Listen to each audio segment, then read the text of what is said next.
পরিবেশ রক্ষায় সুনির্দিষ্ট পরিকল্পনা নেয়ার আহ্বান জানিয়েছেন পরিবেশ উপদেষ্টা সৈয়দা রিজওয়ানা হাসান। ছাত্র জনতার আন্দোলনে যারা পৈশাচিকতা চালিয়েছে তাদের গ্রেফতারের কথা জানান আন্তর্জাতিক অপরাধ ট্রাইব্যুনালের চিফ প্রসিকিউটর। আর মব সৃষ্টির মাধ্যমে অপকর্মকারীদের বিরুদ্ধে কঠোর ব্যবস্থার হুঁশিয়ারি দেন আইজিপি। বৃহস্পতিবার রংপুরে এক কর্মশালায় এসব কথা বলেন তারা। সহকর্মী রফিকুল ইসলামের প্রতিবেদনে আমরা বিস্তারিত জানব। বৃহস্পতিবার দুপুরে রংপুরে দেশের পরিবর্তিত পরিস্থিতিতে মানবাধিকার ও পরিবেশ রক্ষার উপর গুরুত্বারোপ সহ আইন প্রয়োগ বিষয়ক কর্মশালার আয়োজন করা হয়। অংশ নেন সরকার ও প্রশাসনের উচ্চ পর্যায়ের কর্মকর্তারা।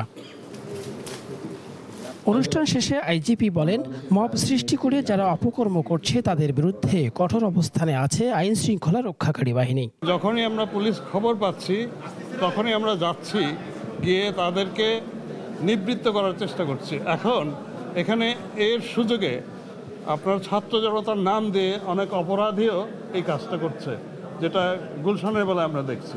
অ্যাটর্নি জেনারেল বলেন, গেল 16 বছরের ঐতিহ্যবাদী সরকারকে প্রতিষ্ঠিত করতে রায় দিয়েছেন বিচারকরা।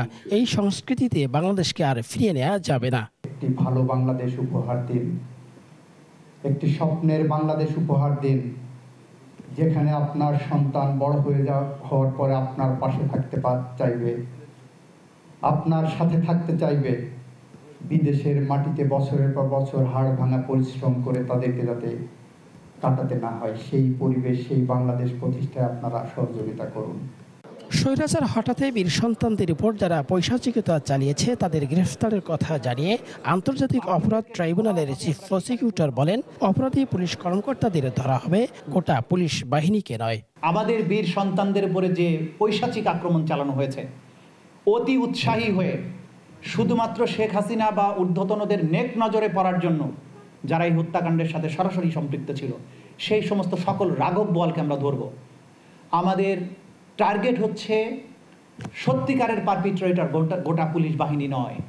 কর্মশালায় ভার্চুয়ালি যুক্ত হয়ে পলিথিন ও হর্ন বন্ধ এবং জলবায়ু ও পরিবেশ বাঁচাতে সবাইকে সচেতন হওয়ার আহ্বান জানান বন ও পরিবেশ উপদেষ্টা সৈয়দা রিজওয়ানা হাসান।